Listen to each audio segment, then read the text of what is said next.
تو عامر مطلق اللہ ہے۔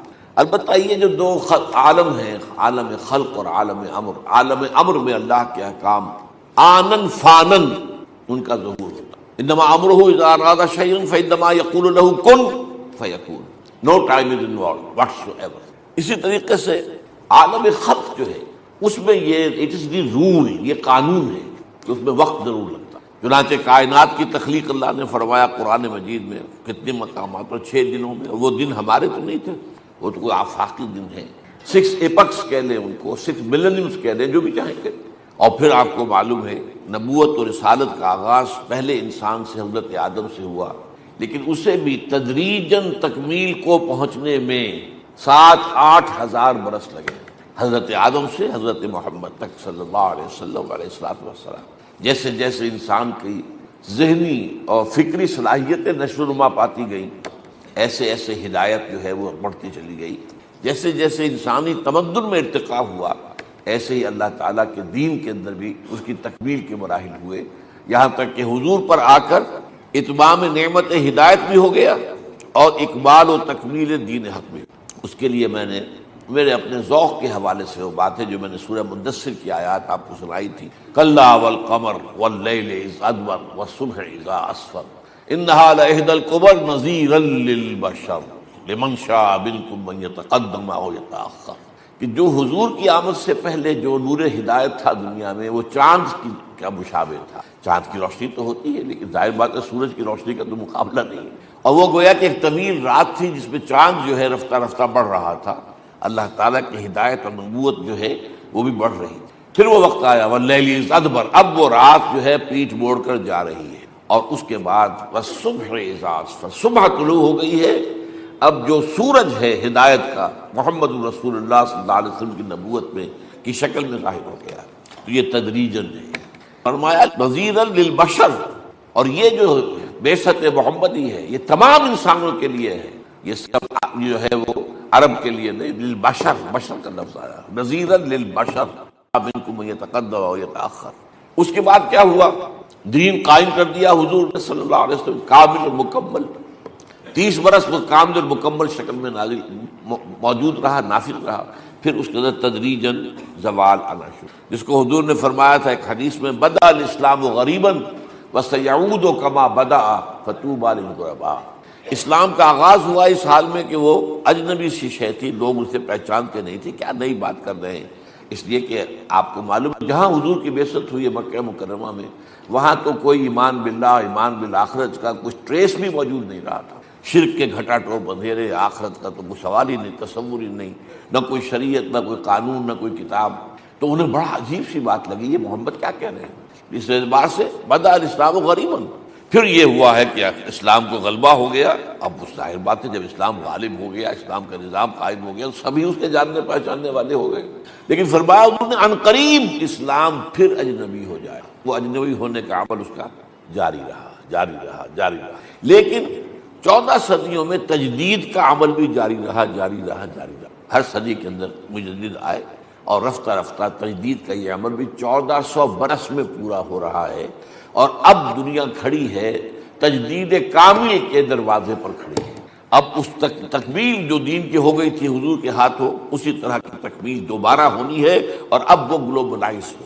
ان سارے معاملات کے اندر تدریج آپ دیکھ رہے ہیں، تدریج از دی رول، یہ اچانک نہیں ہوتا، وقت لگتا ہے، اور وقت کے حوالے سے ظاہر بات ہے ہمارے پیمانے بہت چھوٹے ہیں، اللہ کا پیمانہ بہت بڑا ہے۔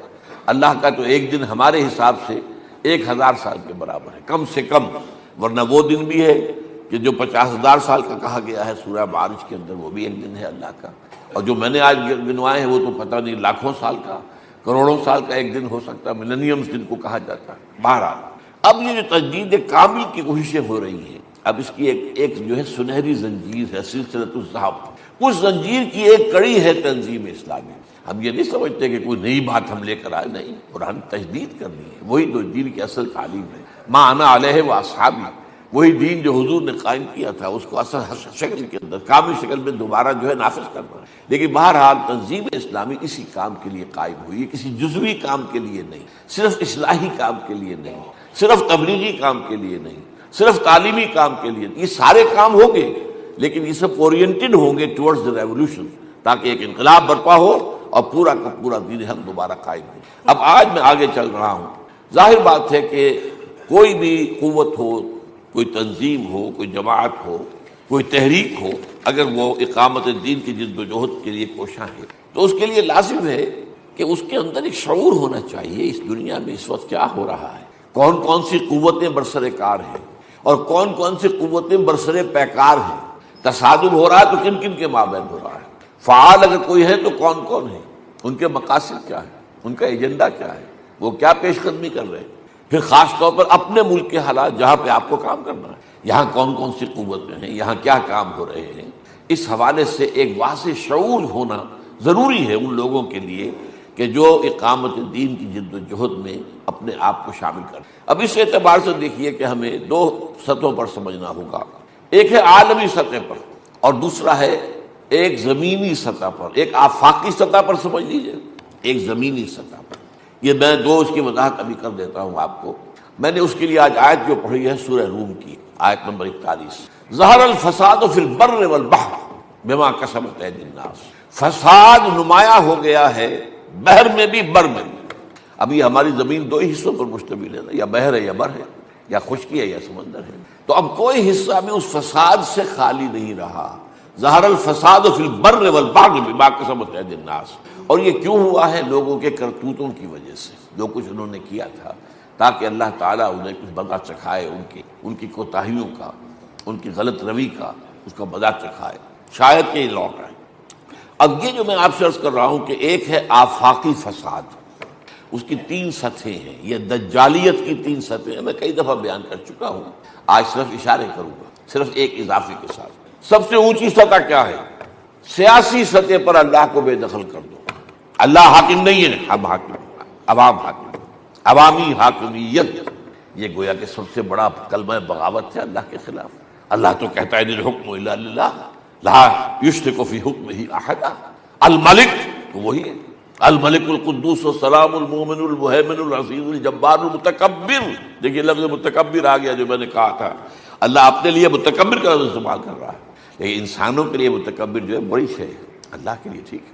تو یہ جو معاملہ ہے سیاست سے، ریاست سے، حکومت سے، قانون سے بے دخل کر دو اللہ کو، کوئی تعلق نہیں ہے ریاست کا کسی مذہب کے ساتھ، مذہب صرف انفرادی معاملہ ہے۔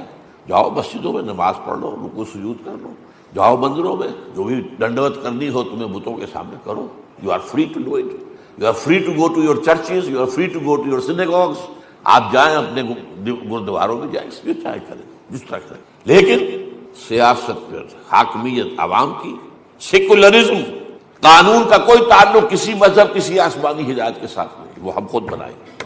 یہ ہے بغاوت، ظہر الفساد، فساد بمانی بغاوت، اللہ کے خلاف سب سے بڑی بغاوت ہے یہ، جس کا نام کیا ہے؟ عوامی حاکمیت، سیکولرزم، وطنی قومیت، یہ تین اجزاء پر مشتمل ہے۔ اس کے نیچے ایک اور سطح ہے، یہ معاشی ہے، پورا معاشی نظام سود اور جوئے پر مبنی ہے، جو بدترین گناہ ہے عزو قرآن۔ سود سے بڑا جرم کوئی نہیں، اگر باز نہیں آتے ہو تو اللہ اور اس کے رسول کی طرف سے اعلان جنگ ہے، سن لو۔ آج پوری دنیا میں نظام سود، اور ساری جو آپ کی معلوم ہے کاروبار وغیرہ اور ساری فائننس مارکیٹ جو ہے وہ اسٹاک ایکسچینج اور اس میں جوا، یہ ساری دو چیزیں پوری معیشت۔ اور نمبر دو اور شمار کر لیجئے، سیکس کو بھی ذریعہ بنانا آمدنی کا جائز ہے، پروسٹیٹیوشن کوئی حرام شے نہیں، کوئی بری شے نہیں، سیکس ورکرز کہو انہیں، don't call them prostitutes, they are sex workers, اور یہ فیصلہ کس کا ہے؟ یونائٹڈ نیشنز کا ہے۔ اسی طرح نشہ آور چیزیں بناؤ بیچو، تو چار چیزیں میں نے گنوائی ہیں، سود، جوا، فحاشی، منشیات۔ یہ گویا کہ یہ دوسری سطح یونیورسل پوری دنیا میں۔ تیسری سطح کیا ہے؟ یہ شرم، حیا، عفت، عصمت، تصورات چھوڑ دقیانوسی باتیں، فری سیکس، خود عورت اپنے حسن کی نمائش جس طرح چاہے کرے، who are you to stop her? آپ کو نی بریاں لڑکیاں جوان چلتی ہوئی اور چھلکتی ہوئی چلتی ہوئی نظر آئیں گی ان کی سڑکوں کے اوپر۔ ہمارے ہاں تو ابھی اتنی یہ وبا نہیں آئی ہے۔ یہ جو تیسری جو سطح ہے، تیسری جو چادر ہے، یہ ابھی عالم اسلام کو پوری طرح اس کے کور میں نہیں آ سکا ہے۔ ایک طبقہ ہمارے ہاں ایلیٹ کا اونچا جو مغرب پرست ہے بالکل وہاں پر وہ بات آ گئی، لیکن عمومی طور پر نہیں. اس لیے سارا زور اس وقت لگ رہا ہے، این جی اوز کو اربوں ڈالر دیے جا رہے ہیں کہ یہ شرم اور حیا اور عفت و عصمت کے تصورات، یہ خاندانی نظام ابھی عالم اسلام کے اندر جو ہے موجود ہے، اسے ختم کرنا ہے. یہ کلیش آف سویلائزیشن نامی کتاب جو لکھی سن 93 میں مقالہ لکھا تھا ہنٹنگٹن نے، سن 96 میں پوری کتاب لکھی، تہذیبی تصادم. وہ تہذیبی تصادم کیا ہے کہ یہ مسلم سویلائزیشن جو ہے یہ ہمارے لیے یہ ذرا ایک لوہے کا چنا ثابت ہو رہی ہے، یہ ہمارے اندر جو ہے مدغم نہیں ہو رہی، ایسیمیلیٹ ہم نہیں کر پا رہے اس کو، لہذا یہاں کلیش ہے. یہ 3 سطحیں ہیں جو کہ فضا پر ہیں، سیاسی سطح، معاشی سطح اور سماجی سطح. تیسری سطح میں نے کہا ابھی عالم اسلام پر پوری طرح نہیں آئی ہے، لیکن اس کے لیے زور لگ رہا ہے. اس ویمن لب، عورتوں کی آزادی، عورتوں کے حقوق، عورتوں کے لیے یہ جو کچھ ہو رہا ہے دنیا کے اندر، یہ سب کچھ جو ہے ہمارے ہاں بھی جو آرڈیننس پاس کیا گیا، قانون بن گیا تاکہ وہ زنا کے اوپر جو خوف طاری رہتا ہے عورت کے اوپر کہ زنا کا اگر ہو گیا معاملہ، میں مجھے پکڑی گئی تو میرا یہ سزا ہو جائے گی، اس سے اس کو آزاد کر دیا گیا. کوئی پرچہ درج ہو ہی نہیں سکتا جب تک کہ 4 عینی گواہ جا کر کسی مجسٹریٹ کے سامنے گواہی دیں. پہلے ہم نے اپنی آنکھوں سے دیکھا ہے تب پرچہ درج ہوگا، ورنہ پرچہ ہی درج نہیں ہوگا. نو انویسٹیگیشن وٹس ایور. جس چیز کا اضافہ کر رہا ہوں وہ یہ ہے کہ اگر آپ حضور سمجھیں گے ان تینوں چیزوں کی سورس کہاں ہے. اس کائنات کے اندر سب سے بڑی سورس شر کی ابلیس لعین، اور اس وقت کم سے کم پچھلے 400 سالوں سے ابلیس لعین کے سب سے بڑے ایجنٹ یہود. یہ شیطنت کی قوت ہے، سب سے سیٹنک فورس، شیطانی قوت جو ہے وہ یہودیوں کی. یہودیوں نے سیکولرزم ایجاد کیا. اس کی وجہ کیا تھی؟ وطنیت. بھائی ایک ملک میں رہنے والے سب برابر کے شہری ہیں، فائدہ کسے پہنچا؟ یہودیوں کو. اے مائنیوٹ مائنورٹی. اگر مذہب کا معاملہ ہو تو ان کی کوئی حیثیت ہی نہیں رہتی. جب مذہب کو ایک طرف نکال دیا، ٹھیک ہے برابر کے شہری ہیں، ہمارے حقوق برابر کے ہیں. تو وہ جو ان کو ایک دم اس سے سیکولرزم کی یہی وجہ ہے. آپ $1 نوٹ لے کر دیکھیں گے اس کے اوپر جو بنا ہوا ہے وہ پیرامڈ، اور پیرامڈ کے نیچے کیا لکھا؟ آرڈرس نووس سیکولورم. نیو سیکولر ورلڈ آرڈر ہمیں بنانا ہے. اور یہ 1776 اس کے نیچے لکھا ہوا ہے. یہ 1776 جو ہے یہ اس کو یہ بھی کہتے ہیں کہ یہ امریکہ کی آزادی کا سال ہے، اور یہی ہے جب کہ آرڈر آف الومیناٹی بنایا تھا یہودیوں نے. وہ ایک لمبی بات ہو جائے گی پھر میں اگر بیان کروں گا. یہودیوں نے اسی طرح یہودیوں نے سود کے لیے اجازت حاصل کی یورپ میں. اس سے پہلے سود وہاں حرام تھا. جب تک پوپ کی حکومت تھی سود حرام. اور دونوں سود جس کو آپ کہتے ہیں یوزری، جو عام طور پر ذاتی استعمال کے لیے لوگ سود پہ بڑے سود کے اوپر لے لیتے ہیں، اور ہمارے ہاں وہ پٹھان جو ہے سود خور اب بھی موجود ہیں، مختلف شہروں کے اندر اڈے ہیں ان کے، بڑی طاقت ہے ان کی. اور ایک ہے کمرشل انٹرسٹ. یہ دونوں حرام. لیکن یہ انہوں نے ہی در حقیقت پھر اس کی اجازت لی، اور کیلوین نے ایک کتاب لکھی، اس کے نتیجے میں سود کو جائز قرار دیا گیا. اور بغاوت جو پوپ کے خلاف کر کے، پوپ کے خلاف بغاوت کیے بغیر یہ ہو نہیں سکتا تھا، لیکن پوپ کے تحت تو سود حرام تھا. تو پوپ سے بغاوت کر کے پہلا جو چرچ قائم کیا ہے، پوپ سے باغی ہو کر، وہ چرچ آف انگلینڈ تھا. اور پھر جو پہلا بینک دنیا میں قائم ہوا وہ بینک آف انگلینڈ تھا. اس انگلینڈ کو یہودیوں نے کہا دس از آور نیو اسرائیل. یہ تو ہمارا اسرائیل ہے، ہمیں تو یہاں جنت مل گئی ہے، ہم یہاں آ گئے ہیں، ہم برابر کے شہری ہیں، سارے حقوق شریعت کے ہمیں حاصل ہو گئے. اور ہمیں یہاں پہ یہ جو ہے سود کے ذریعے سے ای بنوک ای فکر چالاک یہود، یہ علامہ اقبال کہتے ہیں، یہ بینکنگ کا نظام پورا یہودیوں کے عیار فکر، ان کی سوچ، اس کا نتیجہ ہے. ای بنوک ای فکر چالاک یہود، نور حق السینہ آدم ربود. اللہ نے جو نور اپنا پھونکا تھا انسان کے اندر وہ نکال کے اس سے باہر کر دیا. اب انسان حیوان بن کر رہا. یہی معاملہ تیسری چیز کا ہے. ان کے جو باقاعدہ ہے protocol of the elders of the Zion, جو 1897 میں انہوں نے مرتب کیے تھے بیسل کے اندر، جو سوئٹزرلینڈ کا ایک شہر ہے، اس میں لکھا ہے یہ شرم اور حیا کی ساری قدریں ختم کرو، انسانوں کو حیوان بنا دو. جیسے کتا نہیں دیکھتا کہ یہ کتیا ہے، یہ میری ماں ہے کہ بہن ہے، کیا ہے کیا نہیں، کچھ مجھے کیا پتا، اس نے تو اپنی جو ہے جنسی خواہش پوری کر دی ہے، کتیا ہے بس، کتیا ہے. اسی طرح یہ سارا معاملہ ختم کرو اور انسانوں کو اپنی شہوات اور خواہشات کا غلام بنا دو، حیوان بنا دو، تاکہ ہم حیوانوں کو پھر استعمال کر سکیں جس طرح انسان حیوانوں کو استعمال کرتا ہے. آپ گھوڑے کو استعمال کرتے ہیں نا، ٹانگے کے آگے باندھ دیا، اسے کھانے کو اسے کچھ نہ کچھ تو دیں گے، تبھی اگلے روز بھی باندھیں گے. یہی ان کا معاملہ ہے. بیل کو آپ نے اگر جوتنا ہے ہل میں تو آخر آپ اس کی خوراک کو تو دینی ہے. تو ٹھیک ہے پوری دنیا حیوان بن جائے، کچھ نہ کچھ ہم ان کو بھی دیتے رہیں گے، لیکن ان کی کمائی کا جو اصل ملائی ہے وہ ہم کھینچ لیں گے سود کے ذریعے سے، وہ ہمارے پاس آ جائے گا، اور یہ جو تلچھٹ ہے ان کو چھوڑو. تو یہ در حقیقت تینوں چیزیں ان کا مرجع، منبع، سرچشمہ یہود ہے. اب آئیے ذرا نیچے اتر آئیے. یہ تو میں نے فضا کی بات کی ہے، ایک سیاسی سطح پر دجالیت کا پردہ، ایک معاشی سطح پر دجالیت کا پردہ، ایک سماجی سطح پر. زمین پر کیا ہو رہا ہے؟ زمین پر جو بات سمجھنے کی ہے وہ یہ ہے، یو ایس ایس آر جب ختم ہوا ہے اور امریکہ کو سول سپریم پاور ارتھ ہونے کی حیثیت حاصل ہو گئی. امریکہ بہت بڑی طاقت تھی، اس میں کوئی شک نہیں، لیکن یہ کہ پچھلی جو جنگ تھی سیکنڈ ورلڈ وار، اس سے پہلے امریکہ کسی انٹرنیشنل معاملے میں نہیں آیا تھا. کہ آپ کو معلوم ہے امریکہ جو ہے اس کے ادھر ایک اوشن ہے، اٹلانٹک اوشن، ادھر پیسیفک اوشن، دو بڑے بڑے جو ہے باہر ان کے درمیان یہ گویا ایک جزیرہ ہے، بہت بڑا جزیرہ سمجھ لیجیے، لیکن اسے باقی دنیا سے کوئی تعلق نہیں تھا. انہوں نے اپنی ترقی کی ہے، جو بھی کیا ہے اپنے اندر کیا ہے، اور اس کے اندر ترقی کے بھی بہت سے کام کیے، اس میں کوئی شک نہیں ہے، اس میں بہرحال دی ڈیول ہز ڈیو، لیکن یہ کہ یہ کسی انٹرنیشنل معاملے میں نہیں آئے. سیکنڈ ورلڈ وار میں جب کہ جرمنی چھا گیا تھا، یہ سارا یورپ اس نے فتح کر لیا، یہ فرانس وغیرہ کی کوئی حیثیت ہی نہیں، یہ سارے ممالک اس نے فتح کر لیے، برطانیہ کی اینٹ سے اینٹ بجا دی، لندن جو ہے اتنا برباد کر دیا کہ اس کو جو ہے اس کی شکل پہچانی نہیں جاتی تھی، اتنی بمبارڈمنٹ وہاں ہوئی.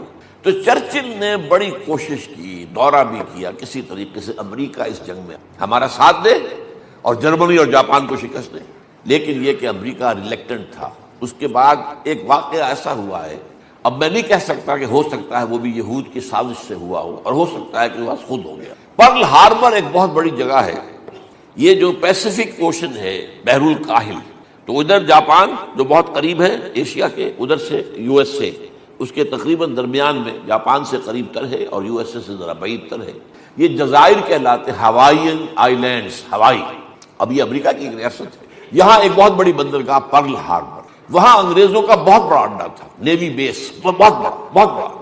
اس پر جاپانیوں نے اچانک حملہ کیا وداؤٹ اینی وارننگ، اور ان کے جہاز غرق کر دیے، ان کے بے شمار لوگ قتل ہو گئے، بربادی، تباہی، بہت بڑی تباہی آ گئی. اس کے نتیجے میں یہ شیر جو اپنے کچھار میں سویا ہوا تھا اٹھا.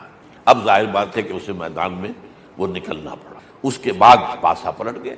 انہوں نے امریکہ جب جنگ کے اندر آ گیا سیکنڈ ورلڈ وار میں، تو جرمنی کا بھی خاتمہ ہو گیا. جاپان کے اوپر تو 2 بم گرائے تھے تو اس کا مرکز اس سے نکل گیا، اللہ اللہ خیر سمجھ. اس وقت سے امریکہ جو ہے وہ آیا ہے میدان میں، لیکن اس کے بعد بھی تقریباً نصف صدی تک، 40-45 برس تک امریکہ کا ایک مدعا مقابل سامنے کھڑا تھا، اور وہ یو ایس ایس آر تھا. اب جو رشین ریولوشن آیا تھا رشیا کے اندر 1917 میں، اس کے بعد کمیونزم جس تیزی کے ساتھ بڑھا ہے، پورا مشرقی یورپ کمیونسٹ ہو گیا، چائنا کمیونسٹ ہو گیا. آپ کو معلوم لیٹن امریکہ میں کمیونزم پہنچ گیا، کیوبا وہ ابھی تک کمیونسٹ ہے. یہ طوفان اس تیزی سے اٹھ رہا تھا کہ امریکہ کو سر توڑ کوشش کرنی پڑی کہ اسے کسی طریقے سے ٹو کنٹین اٹ، اس کا گھیراؤ کریں کس نے. اسی لیے سینٹو بنی، اسی لیے سیٹو بنی، اسی لیے نیٹو بنی، North Atlantic alliance, central Asian alliance, South East Asian alliance. CENTO سے پہلے بنی تھی MEDO, Middle East defence organisation, اس کے بعد وہ سینٹو بنا. یہ پتہ نہیں بہت سے لوگوں کے لیے یہ سارا گریک ہوگا معاملہ، نوجوانوں کے لیے خاص طور پر، کہ یہ تاریخ جو ہے وہ اب ان کے سامنے تو نہیں ہے. یہ ساری پالیسی، اور یہ بھی نوٹ کر لیجئے، ایک طرف کمیونزم کا سیلاب آ رہا تھا، دوسری طرف فضا کی تسخیر میں رشیا بازی لے گیا، سائنس میں بازی لے گیا. سب سے پہلے ایسٹروناٹس جو ہے وہ تو رشین سے جو گئے ہیں فضا کے اندر، خلا کے اندر، فضا نہیں خلا کے اندر. تو امریکہ کام رہا اور اس کی ساری بھاگ دوڑ اس پر تھی کسی طریقے سے اس طاقت کو نیچا دکھایا جائے. لہذا معاہدے سینٹو اور سیٹو اور نیٹو یہ سب کے سب اس لیے تھے to contain U S S R. اب اس کے بعد کیا ہوا، یو ایس ایس آر کی ایک تو اکانومی بیٹھ گئی، اور دوسرے خاص طور پر جو حماقت ہوئی رشیا سے یا یو ایس ایس آر سے کہ وہ افغانستان میں حملہ آور ہو گیا. یہاں افغان کھڑا ہو گیا اس کے مقابلے. امریکہ کو بہترین موقع مل گیا، مریں گے افغان، پیسہ ہم دیں گے، پیسہ دیں گے، ہتھیار دیں گے، مرو تم، ہم نہیں مریں گے، لڑو تم، لڑو ان سے، روسیوں سے، پیسے جتنے چاہو لے لو. بڑے بڑے ٹرنک، بڑے بڑے بکس بھرے آ رہے ہیں ان کے ڈالرز کے، اور وہ بڑی بڑی جو گاڑیاں آپ کو معلوم ہے، مجاہدین جو تھے افغانستان کے، یہ حکمت یار صاحب اور فلاں صاحب، یہ کیسے عظیم گاڑیوں کے اندر بڑی بڑی سائز کی 4 وہیل ڈرائیو گاڑی کا پیسہ تھا، امریکہ کا پیسہ، امریکہ کا ہتھیار، امریکہ کے اسٹنگر میزائل دے دیا جس کی وجہ سے اصل شکست ہوئی، لیکن اس کا نتیجہ یہ نکلا ان 2 فیکٹرز کا کہ یو ایس ایس آر بیٹھ گیا، ختم ہو گیا۔ اب جب یو ایس ایس آر ختم ہو گیا تو اب امریکہ کو سول سپریم پاور آن ارتھ ہونے کی حیثیت حاصل ہوئی۔ نوٹ کر لیجیے، یہ میں نے پوری تاریخ آپ کے سامنے رکھی۔ امریکہ پہلے نہیں آیا بین الاقوامی معاملات، جس طرح کہ اب بھی چین کہیں بین الاقوامی معاملات میں آنے کو تیار نہیں، وہ اپنی اکنامک ڈیولپمنٹ پر لگا ہوا ہے، وہ چاہتا ہے کہ اکانومی کو اتنا مضبوط کر لوں کہ پھر جو ہے ہر بڑی سے بڑی طاقت کے ساتھ میں ٹکرا سکے۔ اسی طریقے سے امریکہ اپنے کھڑا ہو، اپنے ہاں ترقی کر رہا ہے اپنے ہاں۔ پھر اس کے بعد جو کچھ ہوا، پرل ہاربر کا معاملہ ہو گیا، تو پرل ہاربر میں ہو سکتا ہے یہودیوں کی سازش ہوئی، لیکن میں یقین کے ساتھ میں میرے پاس اس کا کوئی ثبوت نہیں ہے۔ ہو سکتا ہے کہ یہ جاپانیوں کو ویسے ہی دماغ خراب ہو گیا ہو، لہٰذا انہوں نے جا کے حملہ کر دیا اور بہت بڑا نقصان پہنچایا امریکہ کو، جس کے نتیجے میں وہ میدان میں آیا۔ اس کے نتیجے میں پھر یہ ہے کہ ختم ہوا جرمنی اور جاپان، اور پھر اس کے بعد جو ہے صرف کولڈ وار رہ گئی، ہاٹ وار نہیں رہی۔ ایٹمک وار ہیڈ ادھر بھی تھے ادھر بھی تھے، لہذا پچھلی صدی کا جو ہے سیکنڈ ہاف وہ یہ ہے کہ ادھر سے بھی میزائل ادھر سے بھی میزائل، ایک دوسرے کو دیکھ کھڑے ہوئے تنے ہوئے۔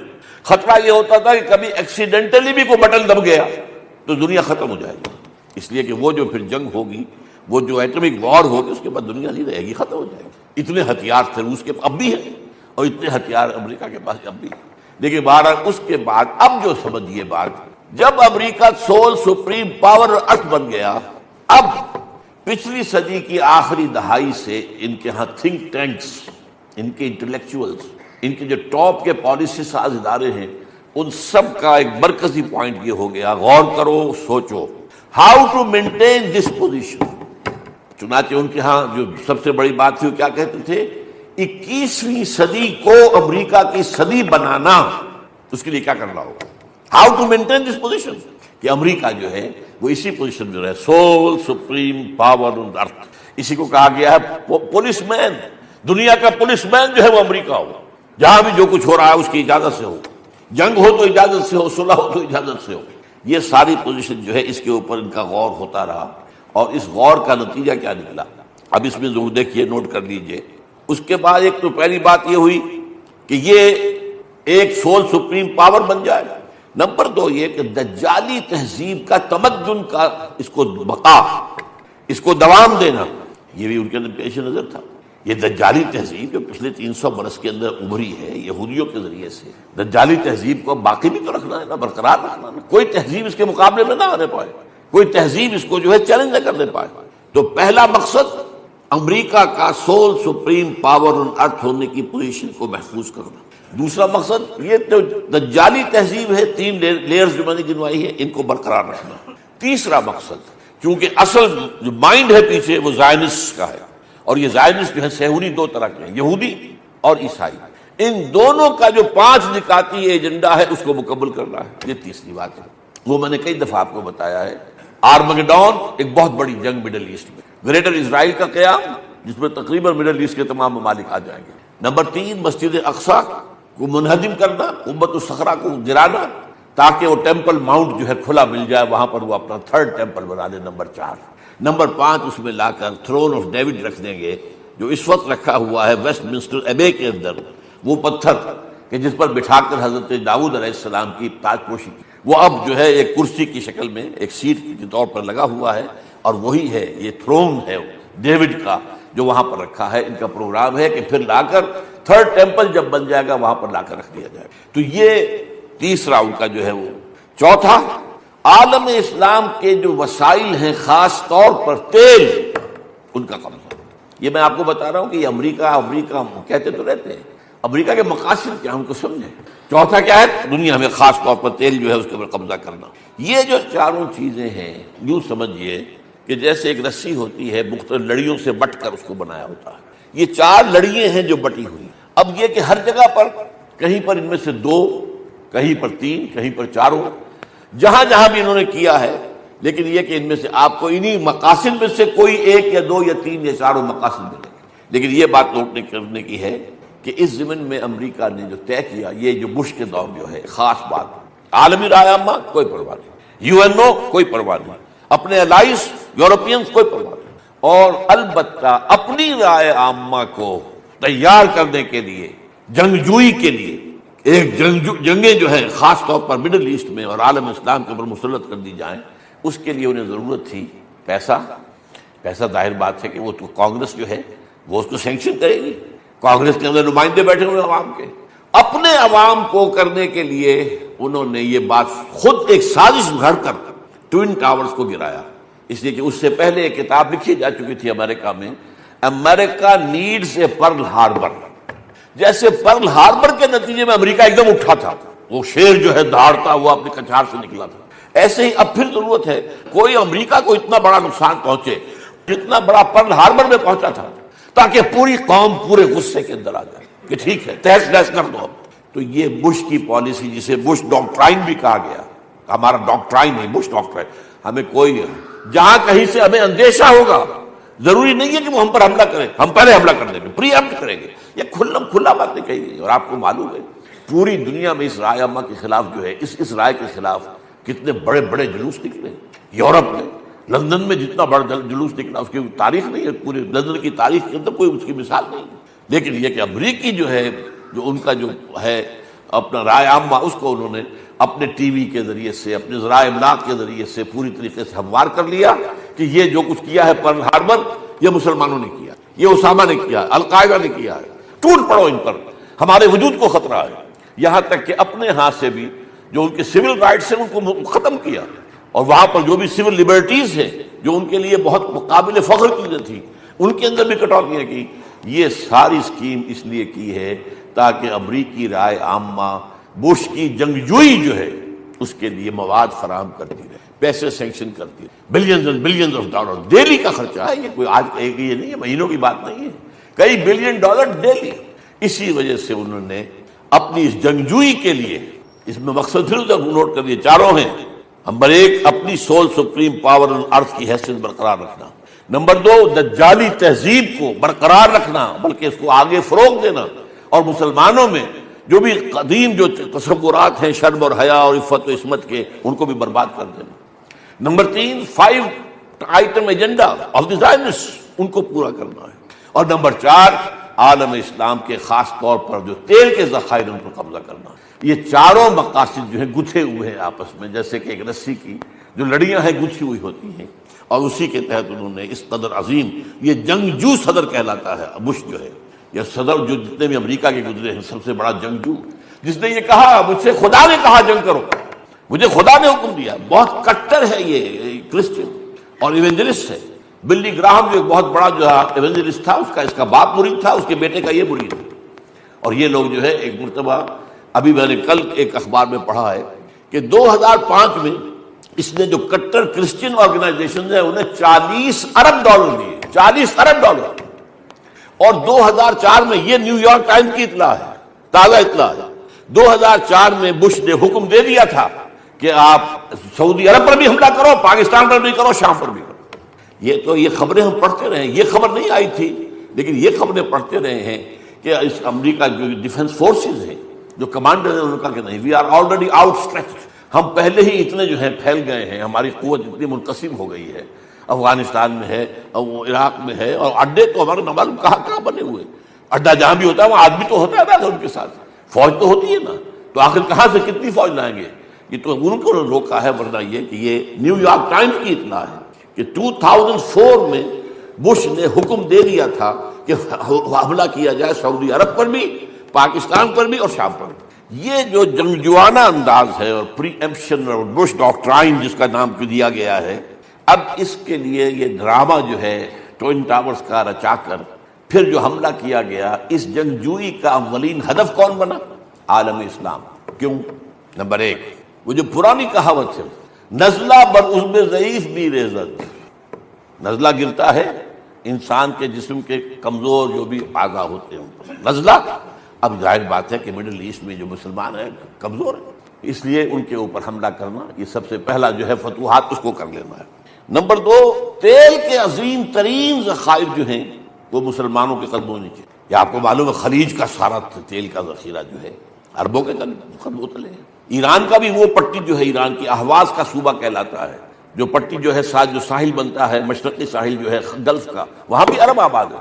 وہ اسی لیے ایک نقشہ ان کا یہ ہے کہ ایک نئی اسٹیٹ بنائیں گے, عرب شیعہ اسٹیٹ, جس میں سعودی عرب کی بھی مشرقی پٹی آ جائے گی اور ادھر سے ایران کی مغربی پٹی آ جائے گی گلف کے دونوں طرف.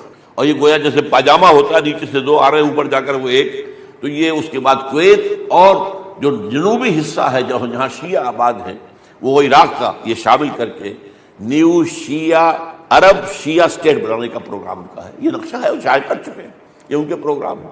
نمبر 3 یہ کہ دجالی تہذیب کے لیے یہ جو رکاوٹ ہے وہ صرف عالم اسلام میں ہے. باقی دنیا تو حیوان بن چکی ہے. باقی دنیا میں تو شہوت رانی جو ہے دنیا میں عصمت و عفت کس شے کا نام ہے, کس بلا کا نام ہے, ختم ہو چکا. وہ جو بھی ہے اس تہذیبی جو غلبہ چاہتے ہیں, وہ اپنی تہذیب کا جو چاہتے ہیں ڈنکا بجے, اس میں بھی سب سے بڑی رکاوٹ اسلامی ہے. مسلمان ممالک میں ابھی تک قائم ہے وہ اسلامی جو بھی کچھ نہ کچھ معاشرہ ہے ہمارا. والدین کی کوئی عزت و احترام ہے, والدین کی خدمت کرنے کو سمجھتے ہیں کہ بڑھاپے کے اندر ان کی خدمت کرنا ہمارا فرض ہے, ادب کرتے ہیں ان کا. پھر یہ کہ ایک بیوی ایک شوہر 50 سال تک ساتھ ساتھ زندگی گزارتے ہیں, پوری طرح ایک دوسرے کے ساتھ وفاداری کرتے ہیں. وہ ٹھیک ہے, غلطیاں کبھی کسی سے کوئی ہو گئی ہو, لیکن ہمارا خاندانی نظام انٹیکٹ ہے. ساری توجہ جو ہے والدین کی اولاد کے اوپر مرکوز ہے. وہاں کیا ہوتا ہے, لڑکا 13 برس کا ہوا, لڑکی 13 برس, جاؤ دفع ہو جاؤ یہاں سے, now be on your own feet, اب اپنے پاؤں پہ کھڑے ہو جاؤ, اب ہم تمہارے ذمہ دار نہیں, ہم نے بس پال دیا پوس دیا جتنا پالنا پوسنا. پھر جو کچھ ہوتا ہے وہ آپ کو معلوم ہے, ظاہر بات ہے ختم, خاندانی نظام برباد ہو گیا. تو یہ نمبر 3 یہ ہے. اور نمبر 4 یہ جو زائنزم کا جو 5 نکاتی جو ایجنڈا ہے وہ تو ظاہر بات ہے مڈل ایسٹ سے متعلق ہے. مڈل ایسٹ میں اگر یہ مجھے اندیشہ ہے کہ اب جو صورتحال بن رہی ہے بہت جلد شاید مسجد اقصیٰ کو اور قبۃ الصخرہ کو گرا دے, اس کے نتیجے میں ایک طوفان برپا ہوگا اور پھر حملہ آور ہو گئی ہے اس کو دبانے کے لیے, جس کو حضور نے فرمایا حدیث میں 80 علم لے کر عیسائی تم پر حملہ آور ہوں گے مسلمانوں, اور ہر علم کے نیچے 12,000 فوج ہوں, 9.5 لاکھ. یہ نیٹو جو ہے جو تیار ہو رہی ہے اور اس کو ایکسٹینڈ کیا جا رہا ہے مسلسل. حالانکہ نیٹو جو بنائی گئی تھی روس کے خلاف, USSR کے خلاف, وہ تو ختم ہو چکا, وہ تو کچھ چیلنج نہیں, اگرچہ کچھ ابھر رہا ہے تھوڑا سا دوبارہ, لیکن ابھی اس کے اندر دم نہیں ہے کہ وہ سامنے آ کر بات کر سکے. تو یہ کس کے لیے, مسلمانوں کے لیے. یہ جو 5 نکاتی ایجنڈا ہے اس کو پورا کرنے کے لیے ظاہر بات جنگ تو یہی ہوگی. اس جو ہے گریٹر اسرائیل کے اندر پورا عراق لینا ہے, گریٹر اسرائیل میں پورا شام لینا ہے, پورا لبنان لینا ہے, اور ترکی کا کچھ جنوبی حصہ لینا ہے, سعودی عرب کا شمالی حصہ لینا ہے, بشمول مدینہ منورہ. مکے کی بات وہ نہیں کرتے, وہ تو اس لیے کہ کبھی بھی وہ مکے میں آباد نہیں رہے, مدینے میں آباد تھے یہودی. اور مصر سے سارا اس کا جو زرخیز علاقہ ہے, دی فرٹائل ڈیلٹا آف نائل, وہ لینا ہے. یہ جشن کا علاقہ تھا جہاں حضرت یوسف علیہ السلام کے دور میں یہ یہودی جو ہے جا کر جو سارے حضرت یعقوب اور ان کے 11 بیٹے جو جا کر آباد ہوئے ہیں, یہ وہ لوگ اس علاقے میں تھے. تو یہ گریٹر اسرائیل بنانا ہے. تو یہ ہے وہ چیز جس کی وجہ سے اس جنگجویانہ جو پروگرام تھا بش کا, اس کا ہدف اولین جو ہے وہ مڈل ایسٹ. اب میں چند منٹ ہے میرے پاس, میں آپ سے عرض کر دوں جو ایک بڑی تبدیلی آئی ہے امریکہ میں اس وقت. اوباما وہ جو صدر بن گیا ہے, براک ایچ اوباما, اب اس سے بڑی امیدیں بھی وابستہ کی جا رہی ہیں, شاید وہ کوئی تبدیلی لائے گا, شاید وہ کچھ اچھا کام کرے گا, شاید بہرحال مسلمان کا خون اس کی رگوں کے اندر ہے, اس کا باپ اور دادا مسلمان تھے, ماں جو ہے تو عیسائی تھی, وہ تو وائٹ امریکن تھی, لیکن باپ جو ہے وہ کینیا کا ایک مسلمان تھا, سیاہ فام تھا.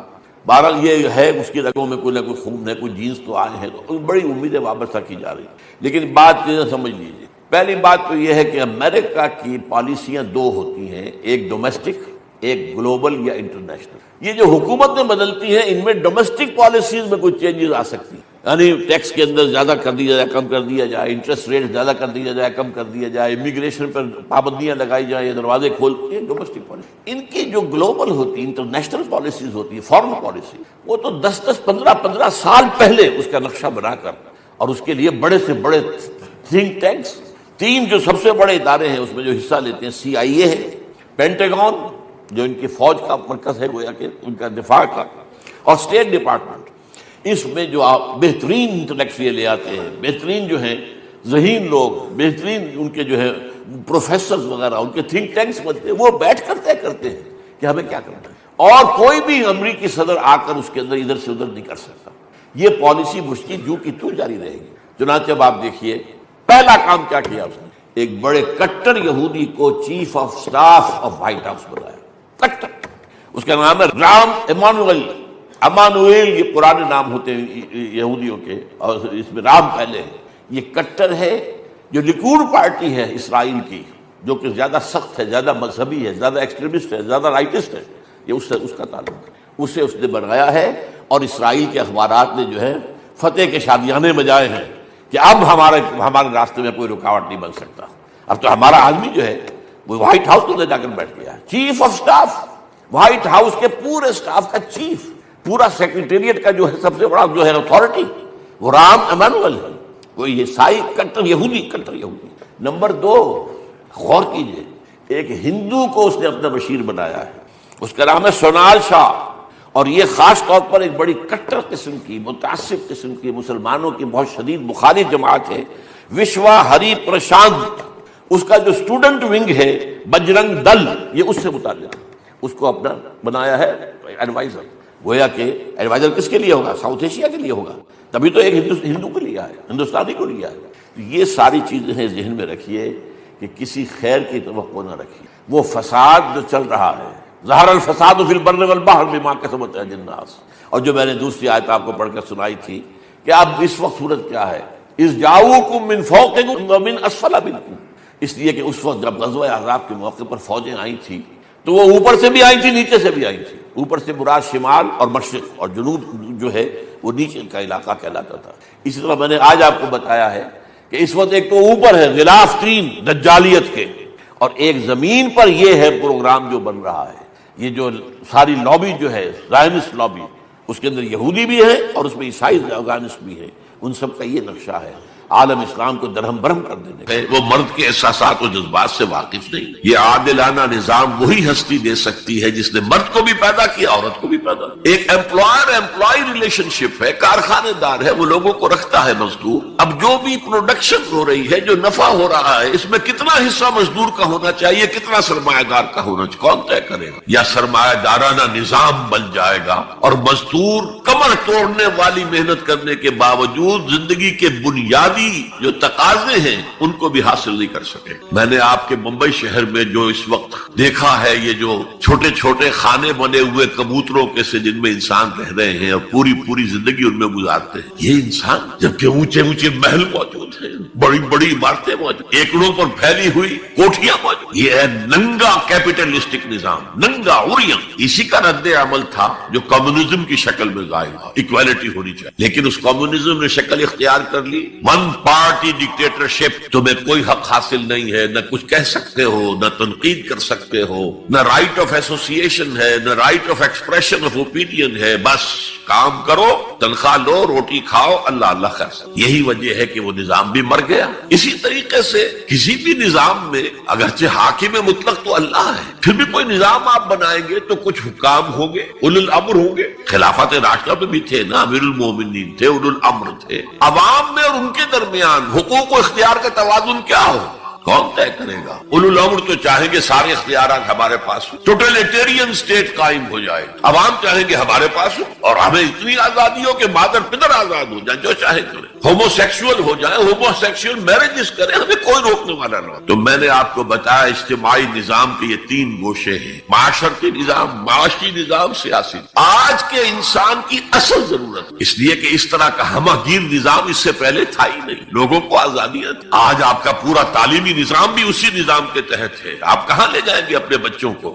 آپ ان کے حوالے کر کے اپنے ہاتھ دھو لیتے ہیں، you wash your hands of your children. وہ نظام جو چاہے گا بنا دے گا ان کو۔ گلا تو گھونٹ دیا اہل مدرسہ نے تیرا، کہاں سے آئے صدا لا الہ الا اللہ؟ کیا کریں گے؟ انہیں کہیں کسی تہخانے میں تو بند نہیں کر سکتے۔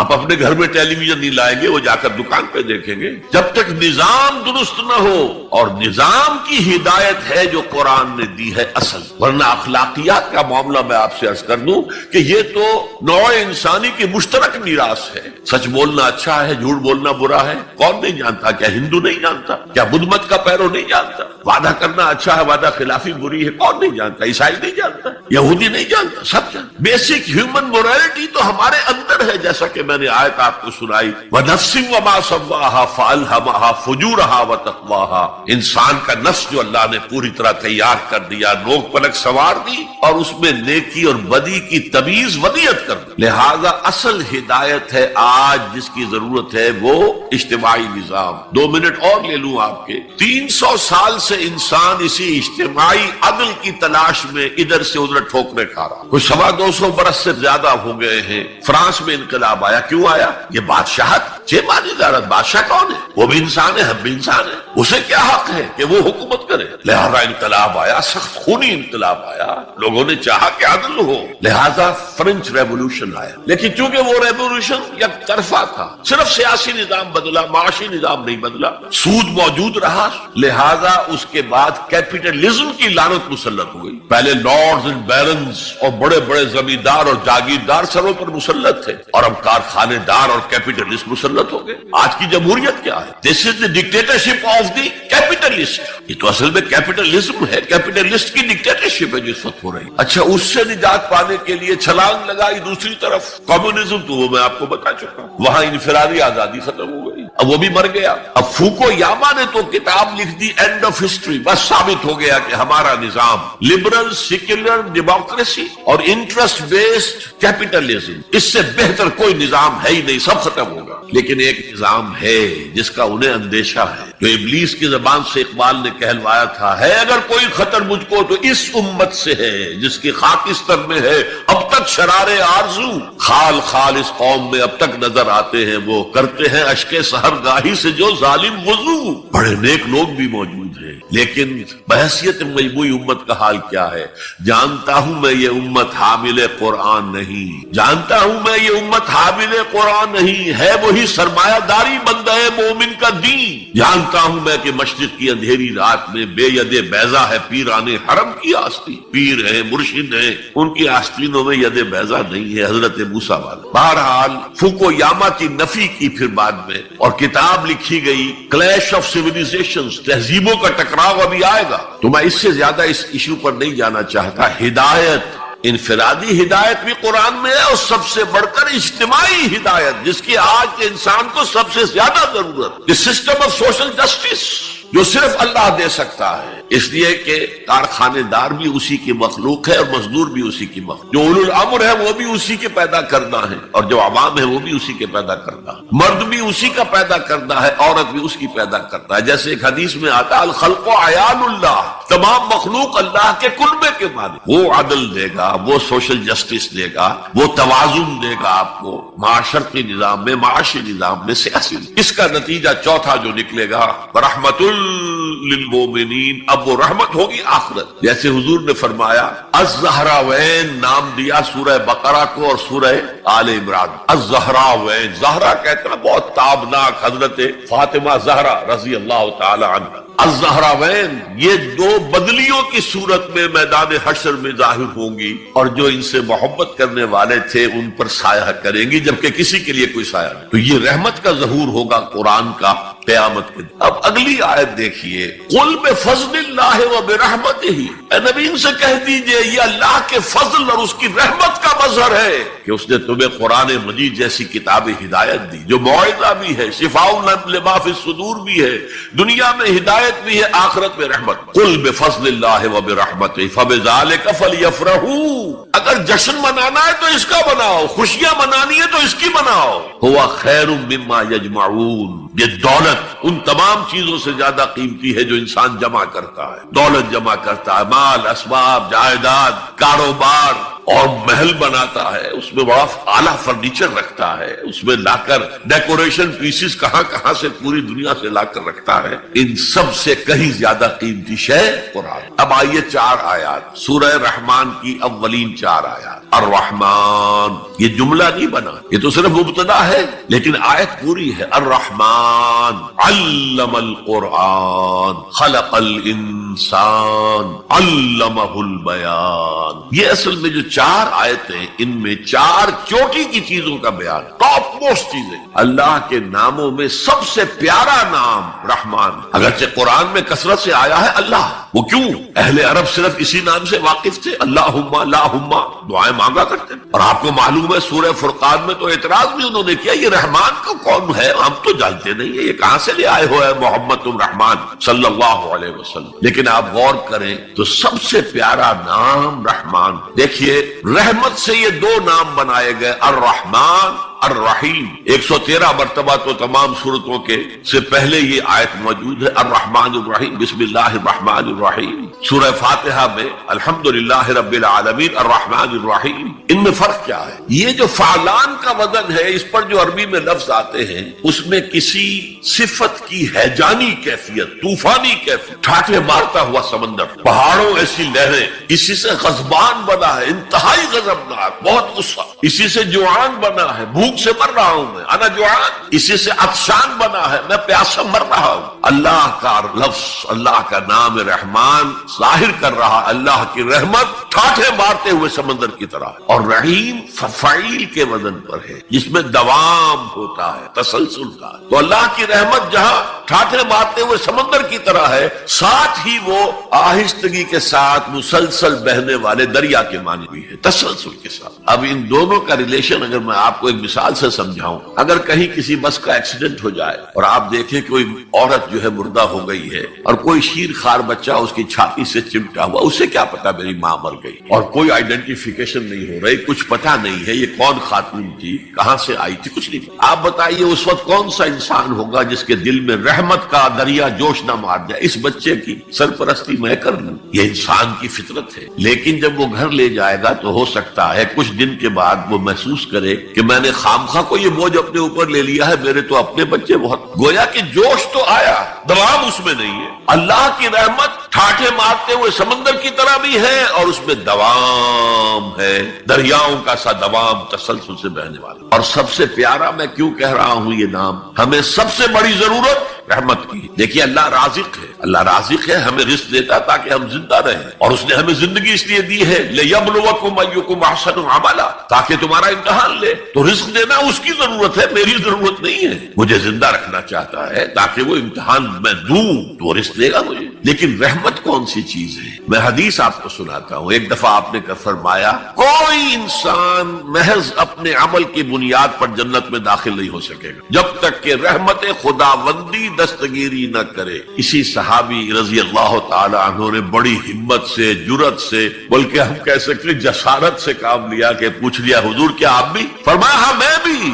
الا یتغمدنی ربی برحمتہ، میں بھی داخل نہیں ہو سکوں گا جنت میں جب تک کہ میرا رب مجھے ڈھانپ نہ لے اپنی رحمت. تو سب سے پیارا نام کون سا ہو؟ الرحمن. اب آئیے اگلی آیت، علم القرآن، اس نے قرآن کی تعلیم. جو پچھلا مقام ہم نے دیکھا تھا قل بفضل اللہ وبرحمتہ فبذلک فلیفرحوا، اس اللہ تعالیٰ نے قرآن کا علم دیا. لیکن آپ سوچئے جو دوسرے علوم ہیں وہ کس نے دیے ہیں؟ یہ سارا سائنٹیفک نالج اور ٹیکنالوجی، یہ وہی تو علم آدم الاسماء کا ظہور ہے جو ہو رہا ہے. پوٹینشلی یہ سارا مادی علم حضرت آدم کی شخصیت میں ودیت کر دیا گیا تھا. پوٹینشل جیسے آم کی گٹھلی میں پورا آم کا درخت ہے، علم آدم الاسماء کلھا، تمام نام سکھا دیا. اور ساتھ ہی وہ ایپریٹس دے دیا جس سے کہ یہ علم جو پوٹینشل تھا یہ ایکسفولیٹ ہو سکے، یہ کھلے. جیسے کہ کلی بند ہوتی ہے پھر کھلتی ہے تو 5 پتیاں ظاہر ہیں، ایکسفولیشن. وہ ایپریٹس کیا ہے؟ ان السمع والبصر والفؤاد کل اولئک کان عنہ مسئولا. کانوں سے سنو، آنکھوں سے دیکھو، اس دماغ میں سینس ڈیٹا فیڈ کرو، پروسیس کرو، نتیجہ نکالو، میموری کے حوالے کر دو، اور سوچو اور دیکھو اور مشاہدہ کرو، نتائج اس سے نکالو، پچھلی میموری سے اس کو ٹیلی کرو. کوئی نئی چیز مل گئی ہے تو اس کو بھی سٹور کر لو. یہی ہے نا. میں مثال دیا کرتا ہوں کہ کسی شخص نے ہمارے آباء و اجداد میں سے کوئی 1000ویں پیڑھی ہماری ہوگی، ابھی تک انسان کسی سورس آف انرجی سے واقف نہیں تھا، پھل کھاتا تھا یا گوشت کچا کھاتا تھا. کسی شخص نے دیکھا کہ اوپر سے ایک چٹان گری اور نیچے بھی چٹان تھی تو آگ کا شعلہ برآمد ہو گیا. یہ کیا ہے؟ اب اس نے ویریفائی کرنے کے لیے 2 پتھر لیے، ٹکرائے، شعلہ پیدا ہو گیا، آگ ایجاد ہو گئی. The most primary source of energy. اس سے آگے کسی نے دیکھا کہ ہانڈی چڑھی ہوئی ہے چولہے کے اوپر اور ڈھکنا اس کا ہلا، اسے کون ہلا رہا ہے؟ کوئی جن ہے، بھوت ہے، کون ہے؟ بعد میں معلوم نہیں، یہ سٹیم ہے، سٹیم میں طاقت ہے. سٹیم انجن ایجاد ہو گئے، چل پڑی گاڑیاں. فرنٹیئر میل آتا تھا پشاور سے بمبئی تک، چلا رہا ہے اسی سٹیم انجن سے. تو یہ علم ہمارا تدریجاً آگے بڑھا، لیکن یہ دیا ہوا اللہ کا ہے. لیکن تمام علوم میں چوٹی کا علم قرآن کا علم. میں کہہ رہا تھا نا، ان 4 چیزوں میں 4 چوٹی کی چیز. اللہ کے ناموں میں سب سے پیارا نام رحمان. جو علم اس نے دیا تمام مخلوقات میں، اس میں چوٹی کا علم جو ہے وہ قرآن کا علم. اب آئیے، خلق الانسان. پھر سوچے، انسان کو پیدا کیا تو کیا جنوں کو نہیں کیا؟ کیا فرشتوں کو نہیں کیا؟ کیا یہ گیلیکسیز پیدا نہیں کی؟ کیا چاند اور سورج نہیں پیدا کیا؟ کیا ہماری زمین کے اوپر زندگی کی جو شکلیں ہیں، نباتاتی اور حیواناتی، یہ چرند ہیں اور پرند ہیں اور مچھلیاں ہیں، کس نے پیدا کی؟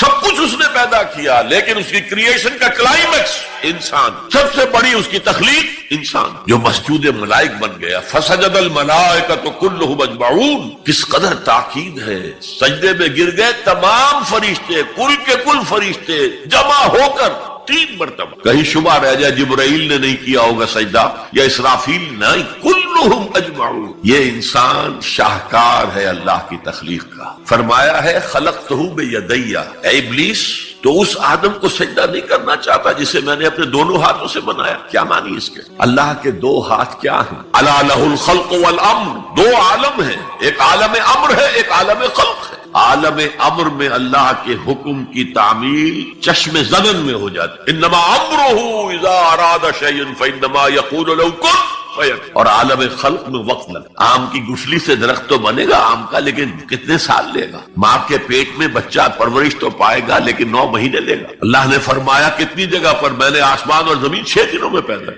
عالم خلق میں ٹائم کا ایلیمنٹ ہے، عالم امر میں کوئی ٹائم نہیں. عالم امر سے تعلق رکھنے والی صرف 2 مخلوقات، فرشتے اور انسانی ارواح. یسألونک عن الروح قل الروح من امر ربی. اور عالم خلق سے ہمارا یہ جسم ہے، حیوانی وجود ہمارا جو زمین سے آیا ہے. منہا خلقناکم وفیہا نعیدکم ومنہا نخرجکم تارۃ اخری. یہ یہاں سے آیا پھر یہی چلا جائے گا. روح وہاں سے آئی اور وہی لوٹے گی. انا للہ وانا الیہ راجعون. یہ ہمارا جسم تو نہیں جائے گا. الرحمن علم القرآن خلق الانسان علمہ البیان. انسان کو جو صلاحیتیں دی اللہ نے، ان میں سب سے بڑی صلاحیت قوت بیان. اس لیے انسان کو اہل منطق کہتے ہیں حیوان ناطق، بولنے والا حیوان. یہ اپنے آپ کو ایکسپریس کرنے کی صلاحیت. یہ تمام صلاحیتوں میں چوٹی کی صلاحیت ہے. دیکھیے، ہمیں آنکھیں دی ہیں، حیوانوں کی بینائی ہم سے کہیں زیادہ ہے. ایسے حیوان بھی ہیں کہ جنہیں لائٹ کی ضرورت ہی نہیں، بغیر روشنی کے دیکھتے ہیں. یہ باز اور شاہین بڑی بلندی سے زمین پر پڑی ہوئی سوئی کو دیکھتے ہیں. سماعت ہمیں دی تو بہت سے حیوانات کو ہم سے بہت زیادہ سماعت دی. آپ گھوڑے پر سوار جا رہے ہیں، آپ نے کوئی آواز نہیں سنی، گھوڑے نے سن لی ہے. اس کی کنوتیاں کھڑی ہو گئی، اینٹینا کھڑے ہو گئے. سوار کو معلوم ہوا کوئی خطرہ ہے، اس نے تو کچھ نہیں سنا تھا. پھر کتنے حیوان ہیں جو سونگنے کی قوت ان میں کتنی زیادہ ہے، ہر شے کو سونگ کر پتہ کرتے ہیں یہ ہمارے کھانے کی ہے کہ نہیں. اصل صلاحیت جو انسان کی صلاحیت ہے وہ قوت بیان. آپ کو معلوم ہے بڑے بڑے وکیل ایک پیشی کے 5 لاکھ روپیہ لے رہے ہیں. کیوں؟ ان کے اندر بیان کی صلاحیت زیادہ ہے، جو مقدمے کو خوبصورتی سے پیش کر سکتے. ورنہ وہی قانون پڑھنے والے جو ہیں وہ کلا وہ جوتی پٹخار سے پھرتے ہیں، کوئی ان کو پوچھتا نہیں. اسی طرح آپ کو معلوم ہے دنیا میں بڑے بڑے جو ڈکٹیٹر بنے ہیں وہ قوت بیان کی بنیاد پر. ہٹلر کی فائری سپیچز اس نے کہاں سے کہاں اسے